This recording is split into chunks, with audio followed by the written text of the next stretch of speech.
So hi everybody and welcome to episode 86 of Level Up, 60 minutes of live Q&A where your questions, chat and votes really do drive the show. A very warm welcome to everybody who's joining us on LinkedIn and YouTube. Do let us know your name and of course the city where you're joining from. We do love to hear from you and get everybody involved. Now then, today is actually a bit of a special day, and I'll come on to that in a moment. Hayley is, of course, heading up our social team, so she's going to be online and post a link in the chat for you to vote up the questions that you would most like answered, and, of course, to add your own. We live stream Mondays at 8 and Fridays at 2 p.m., both UK time, to YouTube and LinkedIn. Now, it is a special day as exactly 1 year ago, we broadcast our very first pilot episode. And since then, we've welcomed more than 150 panelists. And between them, they've answered, well in excess of 1,100 questions from professionals just like you all around the world on a massive range of topics. Today, we're going to be talking about how to manage agile projects, a very common challenge for organizations wanting to bring everybody together and deliver both at pace and at scale. Joining us today, we've got a diverse panel from all across the world, so let's jump in and meet them. New to the panel today is Katy Mirzaie, who is the Organisational Transformation Partner at Baringa Partners. Katy has guided high-profile agile transformation projects across the energy and financial services sectors and is passionate about helping her clients deliver their chosen strategy effectively and efficiently. Welcome to Level Up, Katy. Thank you very much. Hello, everybody. Katy Mirzaie. I have 17 years of experience in everything transformation. My background, I'm a computer engineer. So in the past few years, as organizational agility and agile has become the buzzword of the world of transformation, I have been more and more involved in this area, currently leading our proposition at Baringa Partners. I'm very excited to be part of this conversation today.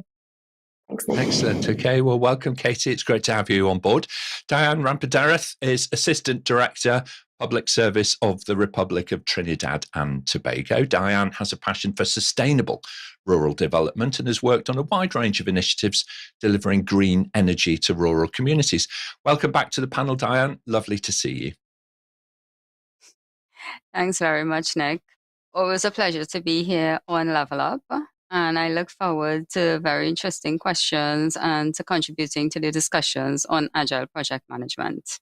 Thank you. Thank you. Thank you so much indeed. Tumpa Sen is, of course, a regular on the show. She's a business analyst with the Special Broadcasting Service of Australia and works within a project management office team using both Waterfall and Agile methodologies. Tumpa is thrilled to work with some of the most dynamic people in the media industry and is, of course, a strong supporter of Level Up here. So welcome back, Tumpa. Lovely to see you. Thanks, Nick. Thanks for having me here again. It's always wonderful to be in one of your episodes. And I have a background of around 14 years in business analysis, out of which 8 years now in the media industry, like Nick said. And I love working with the awesome project managers that I've had the opportunity to work with across different types of projects, Agile being one of my area of interest. And that's why I've done the Agile course with APMG, which is awesome. And I am always interested to learn more about Agile. I'm here today answering some of the questions. Thank you so much. Okay, thank you very much indeed, Tumpa. Also joining us today for his first appearance is Joseph Ballouz. He is the Senior Manager and Lead for Cities, Precincts and Active Transport over at blueVisions Management. Drawing upon his experience, he helps state government agencies deliver better outcomes for citizens, supporting client transformation. Welcome to Level Up, Joseph. Thank you. Thanks for having me, and thanks for the great intro. Looking forward to the detailed and hopefully interesting discussions about Agile Project Management. Also slight newbie, I would say. Been practicing Agile for the past year and a half. So not, I guess, experienced or well-versed as everyone else, but also looking to learn. So keen to be a part of the discussion. Thank you.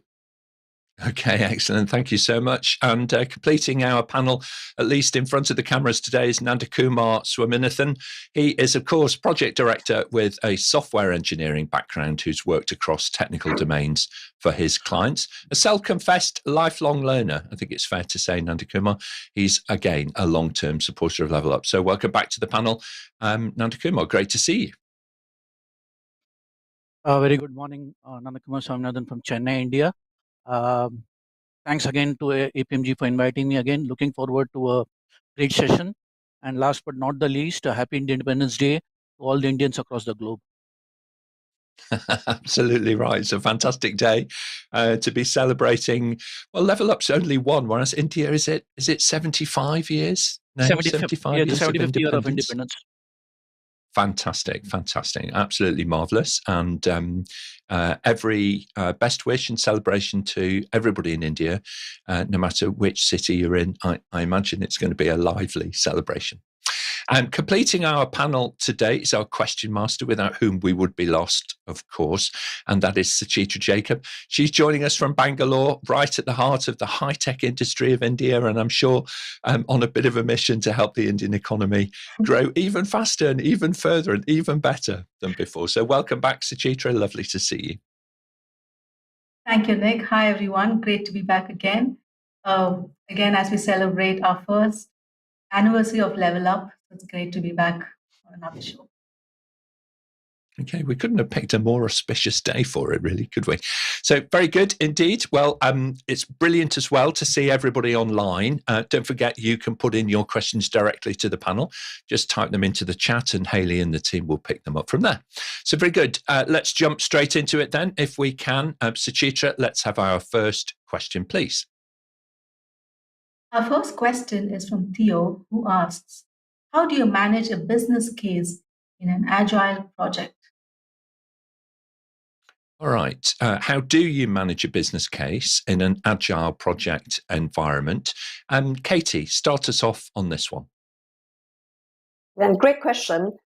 I believe there are a lot of myths about agile and delivering agile when it comes to business case. A lot of people think agile means there is no business case, there is no planning, which is absolutely the opposite how it should be, especially if you're talking about agile at scale and enterprise agility. The business case becomes really important. However, the difference for business case of agile projects compared to traditional ones is historically we used to see massive business cases for traditional projects that were based on guesstimates quite a bit, I would say, and there were a lot of assumptions, and you could change one small assumption and the whole business case changed. Whereas in the world of agile, we talk about lean business cases that are much more focused on MVP and that minimum viable product, which basically means that we're going to go and build a business case that's measurable in short span of time. We prove the concept by proving that the actual business outcomes of that business case is basically proven to be right, and we take it from there, versus the traditional business cases where you build something for the next 2-3 years, and then only after 2-3 years you would know if you guessed right or not. So that's where the focus of business case in the world of Agile is more focusing on minimum viable product, that delivery of incremental value, and checking whether you have actually delivered the value you promised or not in increments. Thank you so much. Great start. Thank you. Tumpa and then Joseph. Yeah, totally agree with Katy on what she said. There is definitely a business case with every project that is, and it probably is a business case is created much before you even decide that you're going to use an agile approach for project management. And in terms of how you manage agile project, a business case in an agile project, it's probably just going into benefits realization. So as part of the business case, all project managers or all stakeholders always focus on the costs and the benefits that they're going to get out of a project. And obviously, as part of the agile project delivery, we always get into sprint planning, and we do all the retrospectives where we go back and forth onto what we have achieved till date. And that's where I think the business case comes into picture, because we go back and see how much of the benefits we're actually realizing as part of the business case and how much is still remaining to be delivered. Okay, thank you so much indeed. Really important. Joseph, your thoughts on this? Yeah, I've got, I think, the exact same probably thoughts as Katy, with all the guesstimations kind of taken out of it. So all the core part of the business case does remain in a lean business case, because that's essentially what I'm currently implementing in state government as well, trying to, I would say, as they change or shift their mindset from long-winded, multiple or quite large business cases to smaller ones that are more concise, focusing on what's in scope, what's out of scope. I didn't get that.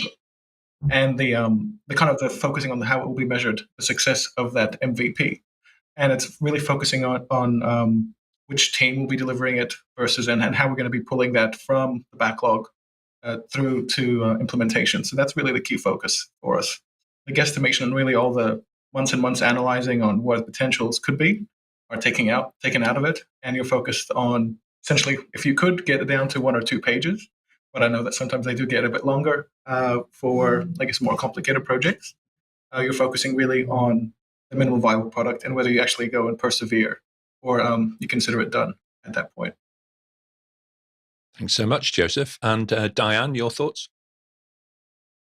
So a business case is basically a formal written document that provides the reasons for undertaking a project and where you would establish your schedules and your timelines. So basically, in managing a business case under this type of project arrangement, you would look at milestones for shorter periods of time because you experience benefits and releases throughout the projects in this iterative approach. Absolutely right. And I would say, in trying to blend these worlds together, because you often have a situation where funding, whether it's in a commercial environment or in a government environment, doesn't really matter too much. That is dependent on certain outcomes, and getting a return, whether that return is for citizens or whether it's, a truly commercially focused return for shareholders. Each of those stakeholder communities do need to be addressed. So whatever the timescale involved and whatever the set of circumstances that you're working in, having a clear indication of what it is that's going to result from the work that you're doing in an agile or a waterfall situation is really, really super important. And it's a fantastic piece of advice, by the way, to try and focus in on what is absolutely necessary rather than just simply following a particular pattern of behavior and cutting and pasting from business case documents that you've worked on in the past. So we might come back to that a little bit later on. But in the meantime, Suchitra, let's take our next question if we can. We have a question from Cindy Mohammed. What are the benefits of moving to Agile Project Management? And how do you get started with Agile Project Management? Are there defined steps to be followed?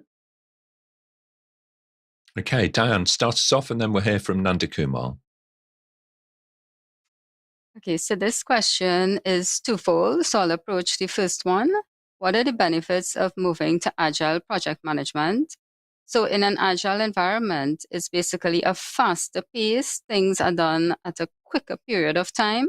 So some of the benefits would be higher product quality, improve customer satisfaction because feedback and constant communication with the customer is encouraged and ongoing. Also, there is a reduced probability of risk because it's an iterative approach and there are releases throughout the projects. It's easy to identify where the risks are and to address them before they become major challenges. And also because you're getting your product to the market faster, meeting your customer needs, the organization may experience a higher return on investment. And the second part of the question, how do you get started with Agile Project Management? I would suggest doing the Agile PM Foundation course and then moving on to the Agile PM Practitioner course. And also to get some skills in communication, leadership, consultation with stakeholders, how to engage with stakeholders. Thank you. Thank you very much indeed, Dianne. Very comprehensive answer to that one. Excellent. Thank you so much. Nandhakumar, and then we'll hear from Katy. All right. So, you can keep on talking about the answers to this question for hours, but I'm going to focus only one thing, which is basically change. So one of the key benefits, obviously, is you are able to adapt better to changes. I mean, of course, as the other panelists add and other panelists also add, there are tons of benefits that you kind of get, which is adaptability, predictability, as well as a better quality, as that has already been explained. Coming to the second part, I think the key there is obviously there are a lot of agile project management frameworks that are available in the market. The key is to first choose the one that suits the organizational context and culture. That's a key step, because if you choose something that is not going to be adaptable to your own organization's culture, you may not actually get the desired benefits. And with regards to the steps, it's about doing it as a planned approach and not as a haphazard. Like, as in, you start with a clear goal, uh, select the time of framework, you kind of train your people in that specific framework, and start implementing that in increments, and then kind of stabilize it, rather than doing it in a haphazard way. I think that would be the key points that I would like to point out as far as this specific question is concerned, while I let others comment more. Yeah, thank you so much, Nandhakumar. We'll come back to change in a moment. First of all, let's hear from Katy and then Joseph. Thanks, Nick. So if I just take a step back, having worked with a lot of large organizations, I would say one of the biggest reasons organizations can no longer ignore Agile and Agile project management is because the old pyramid of project management, which we're all probably familiar with, that talked about time, quality, and cost as a trade-off, has been broken by Agile approaches. Suddenly, you're able to deliver outcomes, strategic outcomes or projects faster, cheaper, and higher quality. That is, for me, the most important reasons organizations can no longer afford not to look at alternative ways to deliver projects. And in terms of the steps to start, choosing the approach is definitely important. I completely agree. And the right training. The most important thing for me is start small. Make sure you can break down your big program or projects into smaller chunks, and then build on it and roll in more and more programs. Thank you so much indeed. Joseph, your thoughts? Yeah, interesting question. And yeah, I think the key benefits from my perspective is the, I guess, consultative and I guess more communicative approach to solutioning of the problems or projects that we have at hand, with I guess all the stakeholders involved, which in a traditional approach would probably be a bit less effective. That's for sure. You're focusing on the collaboration aspect versus the the contractual aspects, and the team is much more involved and really with each other. Trying to solution with the client or the project or the product owner, you would say, on that aspect. So that's a key benefit from that perspective is that you are not waiting to get to the end of a project or close to the completion of a certain milestone to understand if you're actually on track and still delivering on those requirements. You're iterating, you're working in fortnightly sprints or whatever sprint cadence you're working at, and you're also planning with the business owner and the product owners, which is a key thing. And what are the steps to get started? I mean, from my perspective, it's a great selective framework that probably suits you. And once we adopted it, I think a year ago, we went straight into PI planning the next day. So we started straight away. And I think the key thing is just getting into the ceremonies and meeting, the daily stand-ups and finding out how will you break down your projects into smaller segments, which are deliverable. I think that's the key challenge for a lot of companies and organizations, is that they actually cannot understand how they would actually break down or approach their projects in increments.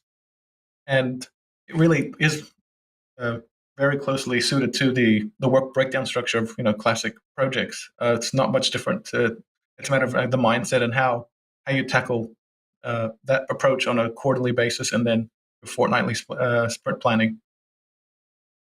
Thank you so much indeed. Yeah, I mean, some great answers there from the panel and some really good ideas for folks to consider. On the first part of it, I'm just going to take a slightly different angle, because the question was about Agile Project Management rather than Agile Projects. Okay, so just kind of considering that a wee bit.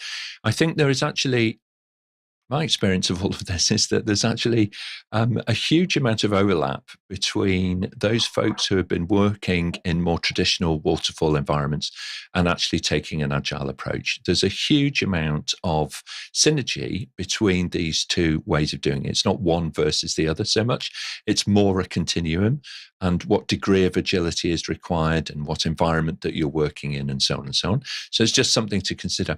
On the project management side of it, for sure, some great thinking there from, across the panel around, how to get involved, about how to deliver better value faster. You're closer to the client, you're closer to the challenge all of the time if you're taking that more iterative approach. And Joseph, some lovely comments about just getting engaged and taking part in those daily stand-ups and figuring out, how do you actually bring that project management kind of discipline to bear as well around all of that and provide the degree of governance that your organization is really looking for. And the last thing in terms of getting involved, just volunteer. Go along, ask if you could come along and attend some of those ceremonies and join in, because you learn heaps, absolutely heaps, by doing the doing rather than just kind of, looking on from afar. So some really great advice. Thank you so much indeed, panel. Let's crack on, please, Suchitra, and we'll take our next question. We have a live question from Engineer. How do you manage business cases for financial sectors, as in banks, in an agile approach, when most of these kind of cases are looking at waterfall projects? All right. So this is more kind of in the preparation. Started off, Katy, you've worked extensively in financial services. What's your experience in real life? Yeah, that's a very good question. And those who have worked in financial services, I'm sure would all agree that it's a very, very familiar question as well. I think the key here is making sure you're able to translate what's the need of the environment to what is helpful, as opposed to just sticking to like a narrative of a methodology. For me, the most important thing is, I think it was mentioned before as well, there is usually a business case for different projects, and in financial services, sometimes that business case is a traditional one, and the governance of the organization is still running in the waterfall manner and the traditional business cases. In my experience, the most important thing there is to be able to still break down the business case to its increments. One thing that we've done that works quite well is using, for example, objective key results framework, where we still take out the business case outcomes. Let's say you want to increase customer satisfaction or market share by X% after 2 years when the project is done, and so on and so forth. Breaking that business case down to its increments of value, translating that, okay, what does that mean for this year? And then what does that mean for this quarter? And then translating that to the leading indicators so that you can still come back at least every quarter, and also in your sprints, as it was mentioned by the panel, and check how you're progressing towards those elements of business case. Becomes really important to basically keep an eye on that progress. You're still working off a traditional business case, because that's the governance, that's the wider governance, but that's translation for a world of agile and working agile that can basically work in financial services. That being said, I have to say a lot of financial service organizations, especially in the past 3 to 4 years, have moved and are moving towards enterprise agility. So I'm hoping at some point very soon, especially I think it's started mostly from in the UK and other European countries, US and other countries. So soon we expect to see a lot more agile governance across the board. Okay, thank you very much indeed. Tumpa, you work in this space every day, not in financial services, but in a similar kind of hybrid environment. What's your experience?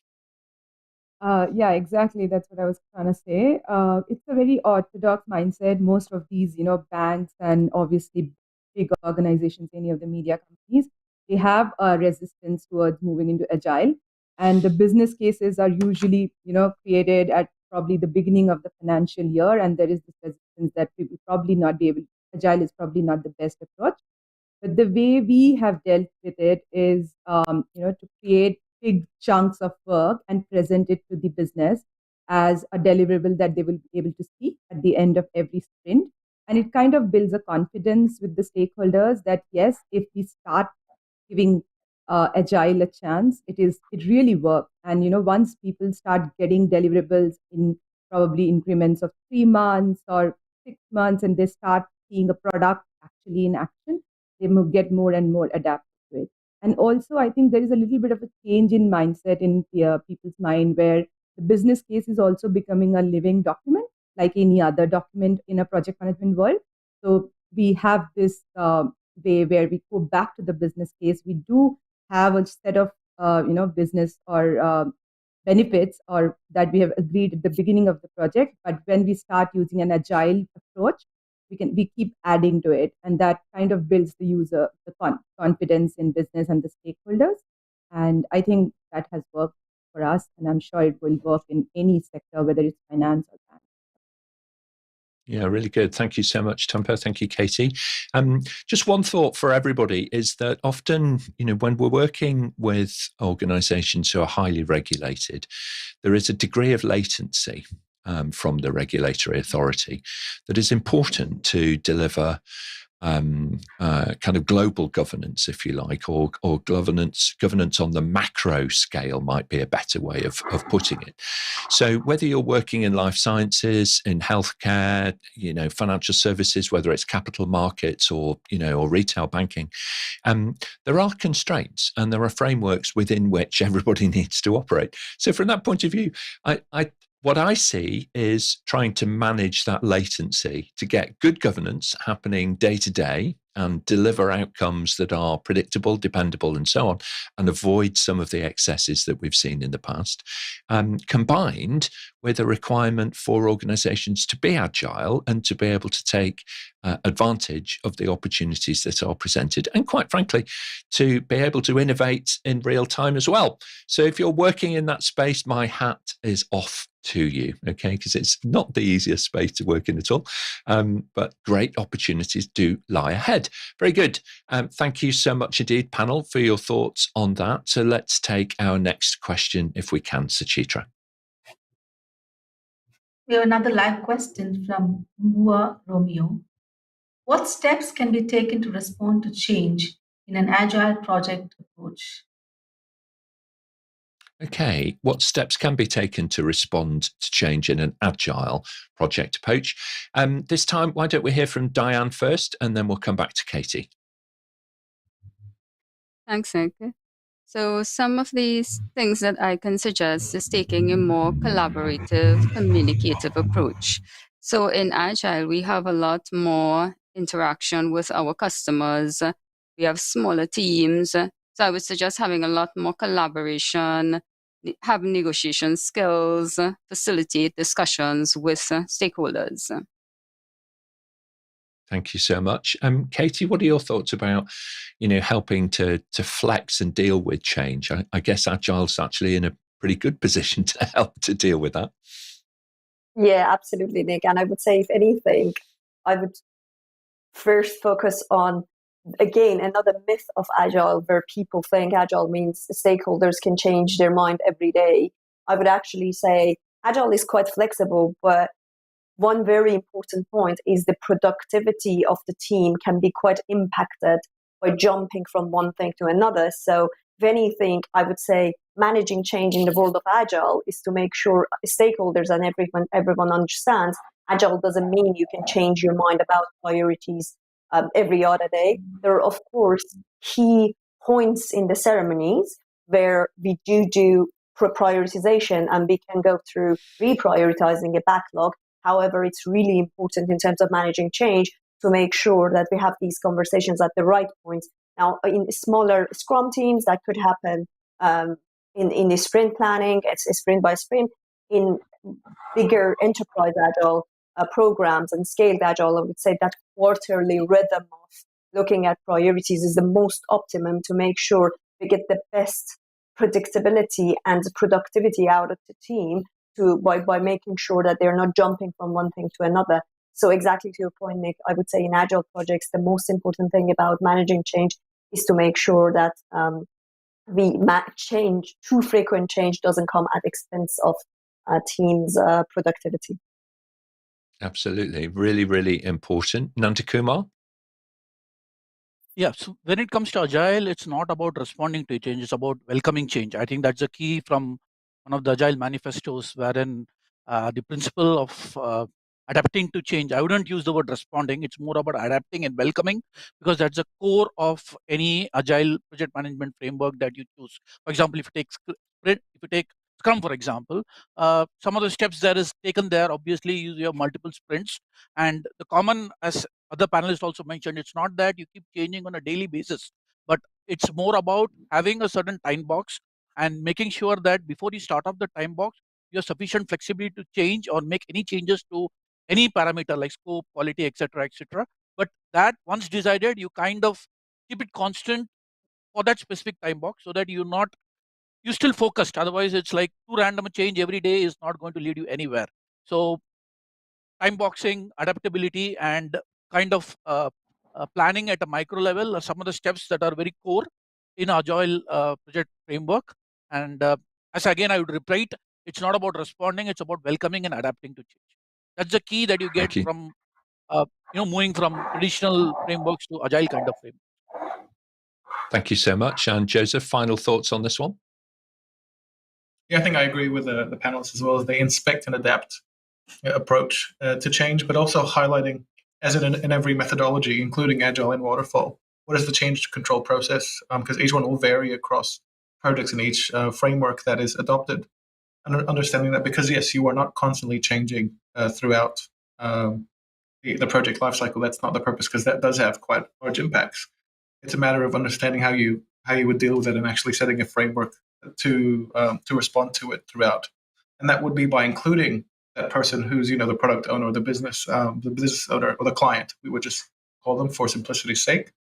They're aware and they're understanding the impact as well that they actually may be causing, but are making that much more well-informed decision to make that change or make that pivot because something may not be succeeding or is showing indication of potential, I wouldn't say failure, but will not be meeting the MVP or the scope required.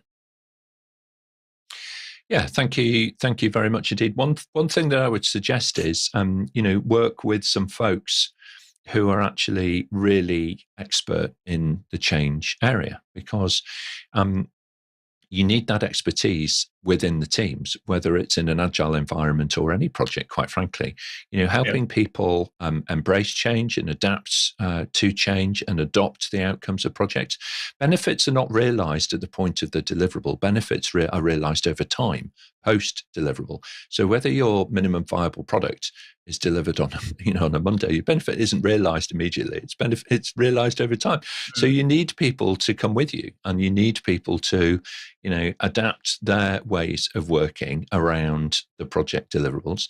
And the way in which you're helping them to do that is super important to being able to demonstrate a return on those business cases that you were setting up earlier.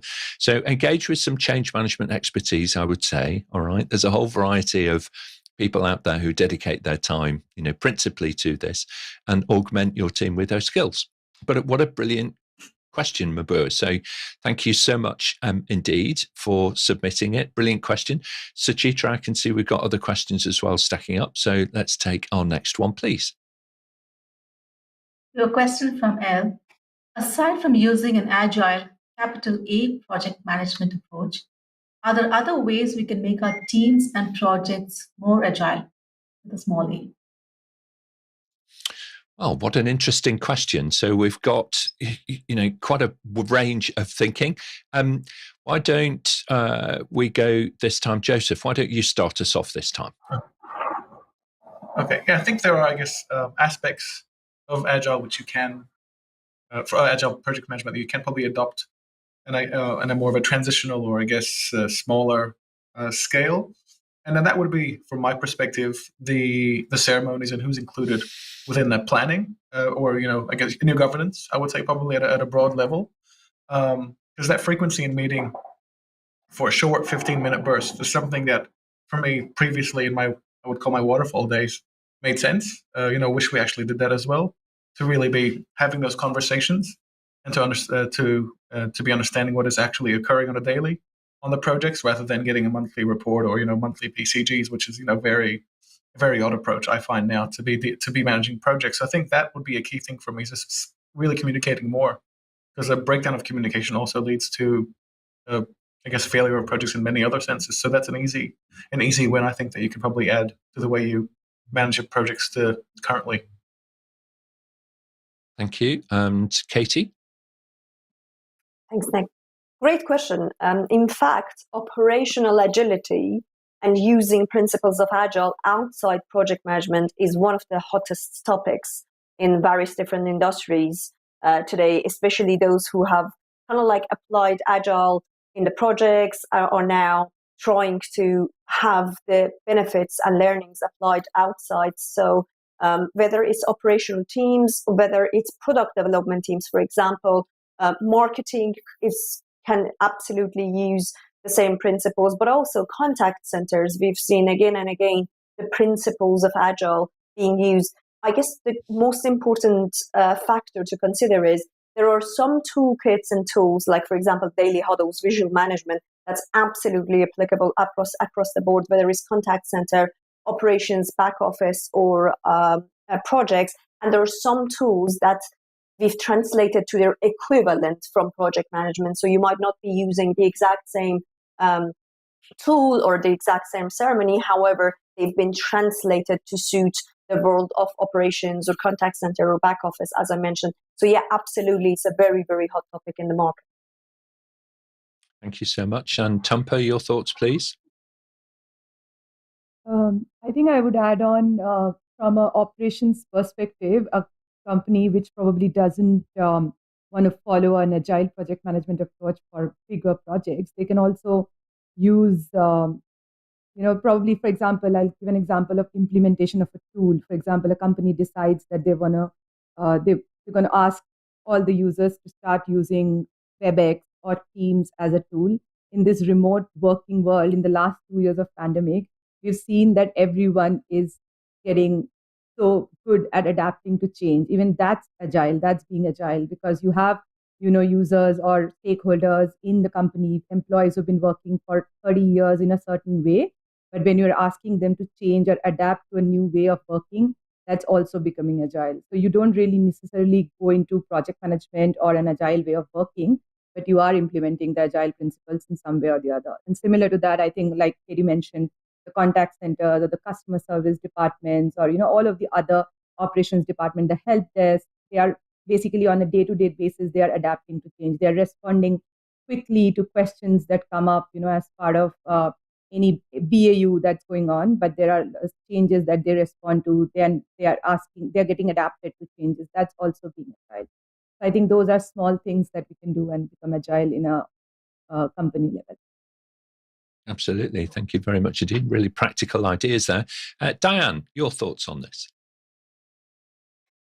So the agile concept is about empowering people to perform better. And some things that we can look at can be self-managing teams or having more distributed decision-making as opposed to a traditional top-down decision-making approach. Okay, excellent. Thank you very much indeed. I'd just like to kind of echo, what people have been saying here. Look, one of the things that large organizations used to do was be very prescriptive to individual contributors, particularly when you're working in operations and call centers and so on. And the early days of RPA, they were kind of bringing in more and more machine learning to be more and more prescriptive. And actually, what customers really look for is a degree of flexibility and human interface in certain situations.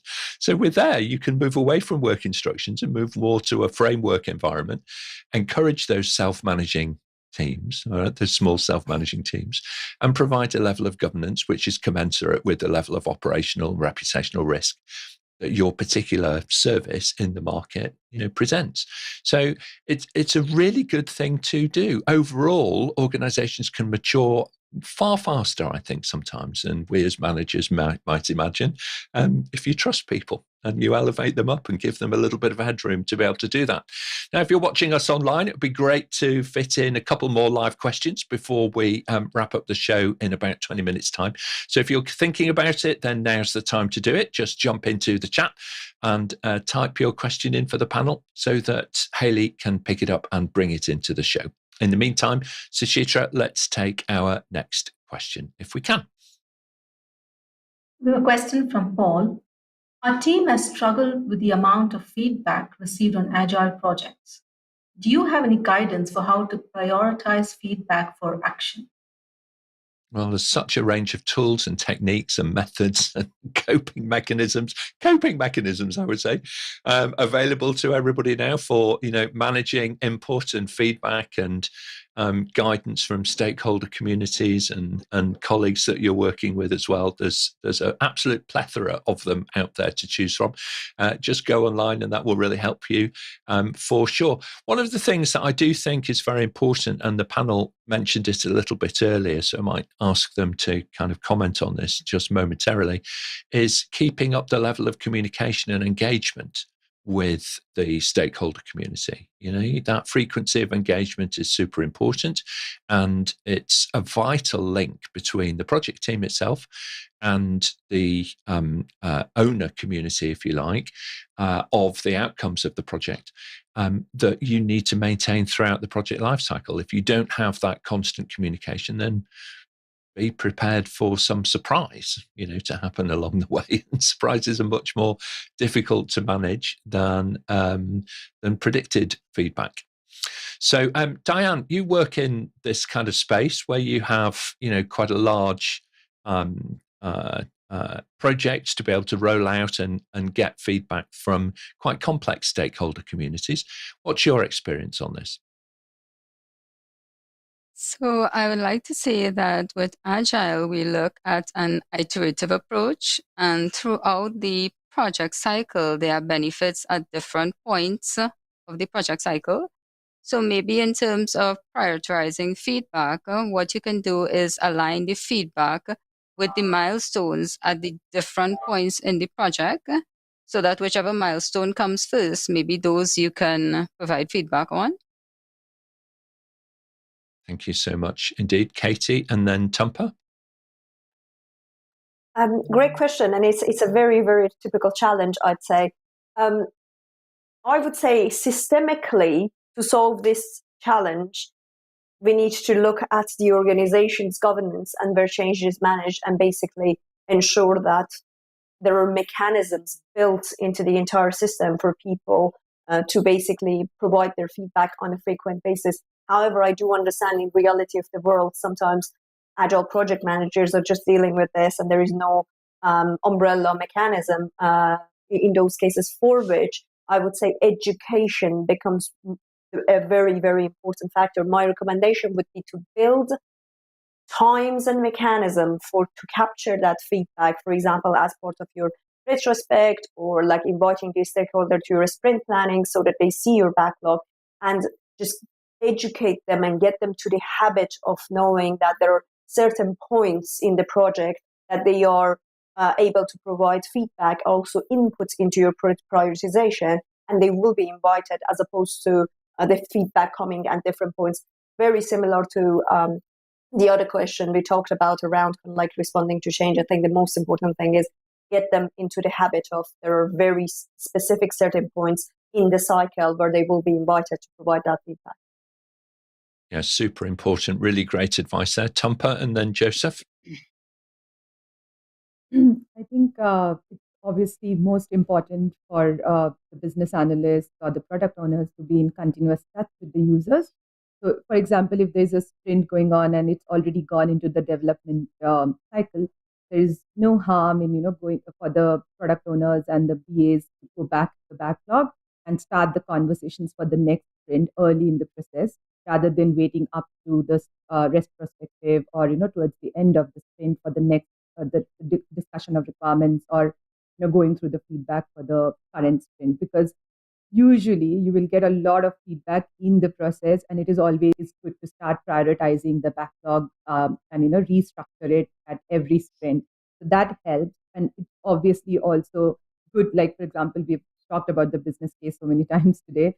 So it's always good to go back and refer to what were the actual goals of the project, how much of the benefits you've actually realized, and if there are other important benefits that we want to realize early in the process, how do we restructure the backlog? So that should be like continuous communication. So that is what I think is important, adapting as soon as you can. Thank you so much indeed. Joseph, your thoughts on this one? Yeah, I hope the feedback was constructive, firstly, that they're getting. Secondly, I also think it depends on when the feedback is being received. If it's during, I guess, the project, then it is, so as Katy said, subject to that change control management like process, or that question that we got there, and making sure that we allow time for feedback in case we need to be accounting for that in our sprint planning and in our retrospectives, and making sure that they're involved in that process, because that will essentially enable a more direct communication line and a deeper understanding of what the actual feedback is referring to. If it's more so at the end of the project, or you've built the MVP, but you're deciding whether you should persevere, I guess the feedback is coming then. That's a point in time where, yes, did we meet those requirements? What feedback do we take on? Is there any additional work that we have to do to meet that MVP? Because if that is the case, then the project is obviously indeed not complete. So ensuring that you have that sufficient time to complete or adopt any of those changes needed to ensure that you can deliver that project and close it off would be my kind of advice. Yeah, absolutely right. And I think Joseph raised a really good point there, because much depends on what is this feedback that you're getting. If everybody's saying it's going really well, then from that point of view, it's a different kind of, way of needing to consider it than it's all going horribly wrong. So some feedback, is constant and prolific, and it can be very good for you actually, particularly as you start to roll out, from your earliest community of users, your early adopter audience, if you like, through to more and more and more people. So very good, very interesting. Thank you so much, Suchitra. Let's take our next question if we can.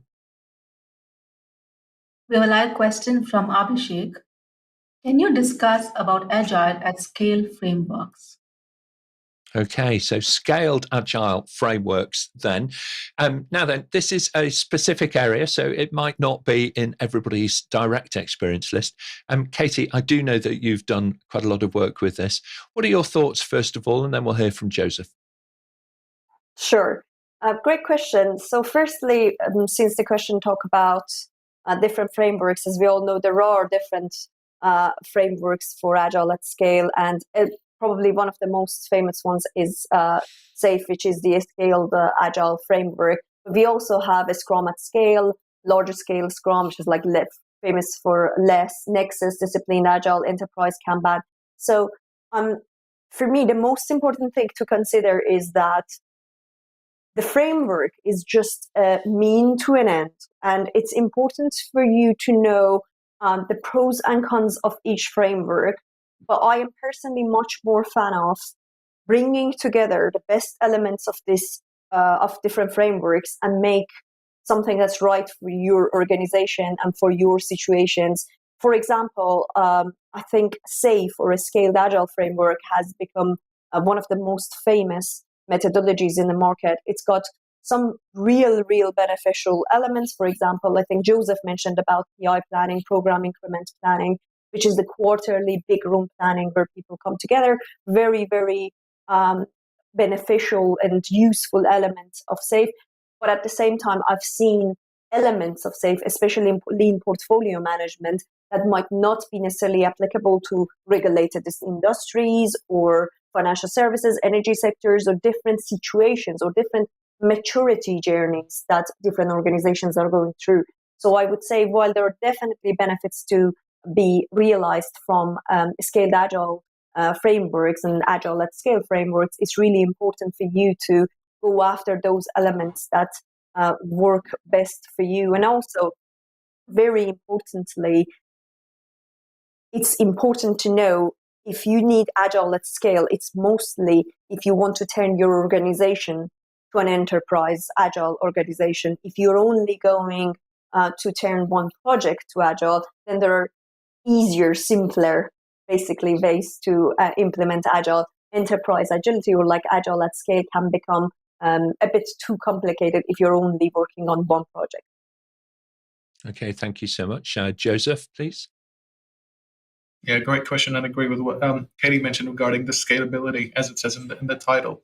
It's related to implementing it across larger organizations. Because in that framework itself, which, as also Katy pointed out, is essentially the framework or the boundaries you work in, which will be different for every organization. You'll be taking elements of SAFe as well as other methodologies into consideration, because you will be trying to change and shift the way an organization works. Currently, I'm in the implementation phase of lean portfolio management across a large state government organization, where the governance processes, everything around it, is not suited for lean portfolio management. However, we are trying to essentially adopt elements of that, and also take them on that incremental change journey, because you cannot change things overnight. So ensure that they're involved in that process, and that's been a key thing for me, is essentially overlaying their process against what really can we adopt or bring in from SAFe, because there are some quite great features which enable agility and really much faster delivery for citizens or your customers. That's the key thing from my perspective. A key benefit so far for us has been really that quarterly planning for our large teams, where we're delivering diverse scope. However, we are interconnected and we are interdependent really on each other. And that's been a really helpful aspect for us, is that we're dealing more of like a decentralized PMO, I would say, in the organization I'm working currently. And we have to work with non-agile practicing teams. So our, I guess, agile way of working is also a version, or one version of many, that suits us. And that's, I guess, the key thing for us, is that we use what's suited. We probably, work with the principles and the manifesto, and how does that work for us? But there's a lot of adaptability in it. However, the core thing is to work really communicatively, and as well be able to really stick to your, I guess, sprint goal. However, you do have your committed objectives and your uncommitted. So understand also what those are, because that impact to your team should be known, obviously, at that planning phase, and making sure you have the buy-in and the sign-off by the respective business owners and product owners in that process is a key thing. Thank you very much indeed. Thank you so much, panel. And this kind of discussion about what is right for you is really, really an important thing. And I would say that, first of all of the bios of the panel are available on our APMG International website. So just go over to apmginternational.com, look for Level Up, and then you'll find the events page, and you'll find links through to join our panelists on LinkedIn. You can follow them on LinkedIn, and you can connect with them and so on. We always welcome that from people. So please feel free to do that. I just want to give a bit of a shout out to some of the folks who have joined us online today. Daniel, great to see you coming in from Nigeria, which is really great. Laura from the northwest of the UK up there in Cheshire. Elizabeth from Nairobi. We've got Bula. Salesi, who is joining from Fiji. So I don't think we've had anybody from Fiji previously. So thank you so much, Salesi, for joining us today. We've got some other folks online. Of course, we've got Hayley. She's working in Canberra right now. We've got Abhishek, who's joined us. We've got Mabua, who managed to get a question through as well. Jacob, great to see you from Zimbabwe as well. And fantastic, all over the world. Varuna from Switzerland as well. So fantastic. Thank you very much indeed, everybody. You are, of course, our producers, because it's your questions that drive the conversation. So I think we've got time to fit in one last question from the audience, if we can do, Suchitra. So let's take that. So our last question, which is live again from Gilbert. Which certifications really has the benefits of Agile and can apply universally in a project delivery? Okay, so I'm going to walk around the panel a little bit one for this, because I think it depends. It's going to come up quite a lot. Dianne, start us off, then we'll hear from Nandhakumar. Yes, Nick. So just to follow up on you, it depends on what stage you are in your career. If you want to be a project manager, you can look at the Agile PM practitioner. Or if you're working in a project management environment, you can look at the Agile PM Foundation course. Thank you. Okay, thank you very much indeed. Nandhakumar, your thoughts? Yeah, there are quite a few that are available in the market, and I think the question is which can apply universally in any project deliverable. I think that's pretty much true for any of the frameworks that are available, like Agile PM, Prince 2 Agile, PMI ACP, or kind of look at any other framework. I mean, the key I'm trying to understand out here is the statement which is applying universally. Pretty much every much framework applies to all the project deliverables, because most of the frameworks I talked about specifically have a aspect of tailoring. So I think that's a myth that you cannot apply a framework to any kind of project deliverable, and I think that myth should go away, and it should be more a fact that you start looking at everything available and then see which fits you best. Okay, thank you so much. Joseph, your thoughts? Yeah, I think if you are, I guess, at the commencement, or I guess considering it, you'd probably want to go into any of the foundational courses across many of the frameworks around, whether it's Agile Project Management, Agile PM, the leading SAFe, if you're interested in stay in this scaled Agile framework. Really, just to get the basics, I guess, across, because those are the foundational elements across all frameworks, and those can be really adapted and applied across all projects. And as we've mentioned previously, I guess the panel has mentioned, is that you're adopting, aspects of each framework. You cannot really wholly adopt it and go and actually deliver. I mean, potentially some projects can, but you'll always be slightly tailoring it to suit you and your needs and your team's needs, because our projects are unique endeavors. So therefore, you need to have a unique framework, or a framework suited just for your team or your organization's needs. Thank you so much. Katy, and then Tumpa. Yeah, I think the panelists have covered it greatly so far. The only thing I would add is make sure you understand the end goal and the environment. And to my point about Agile projects versus Agile at scale, just understand if you need to use this for just one project, and therefore go after the ones like Agile Project Management or a Scrum that are more for a small, kind of like a smaller scale Agile, or if you need something around enterprise agility in much bigger programs at Agile, then I would suggest things like SAFe that are, again, quite comprehensive, but always go to the course with the mindset of learning the elements, almost like acquiring ingredients to cook your own cuisine, as opposed to taking the exact recipe, because I don't, personally, from experience, I don't believe one recipe would apply to every single project or situation you will face. Quite right. A little bit of variety is a really important part of being able to meet any organization's development needs, and also your own. Tumpa, your thoughts, please. So I'm a business analyst. I've done certifications in of Agile BA, Foundation Practitioner, and in terms of applying them universally, I work across projects which are not just Agile. They are Waterfall, they are hybrid. So I think they are really universal in terms of the knowledge that you gain, because obviously whatever framework you're working on, if you have this background of an Agile PA or a PM, or like a change manager from an Agile perspective, I'm sure that knowledge will be applicable across all of the different types of project frameworks. Yeah, most certainly. Thank you so much. And just to kind of add to that, there's a couple more for people to have a little think about. The first one that I would suggest for folks is do have a look at praxisframework.org. All right. It's a free to use project management framework, and it covers a spectrum of agility and a spectrum of complexity, and also a spectrum of risk as well. So it tends to look at things on a continuum rather than as a binary Waterfall versus Agile, or that kind of thing. All right. And as you've heard from the panel, the other thing that I would have a little think about as well is consider that what certifications really help you do is to crystallize your aptitude to do something into a format that others can have confidence in. So if you're working in one space at the moment and you want to develop your career into a related or a different space, a certification is actually quite a good vehicle to use to help augment your experience-based CV and take you on that journey. So it's very much worthwhile.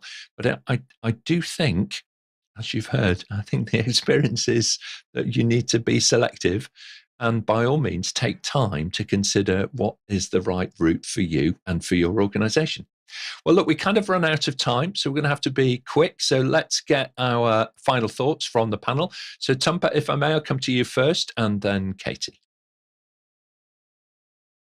Thanks, Nick. It was a wonderful episode. Every other time, this was such a vast topic: how to manage agile projects. And I love the fact that we've touched upon all aspects of project management, whether it's change management, business analysis, business cases, whatnot.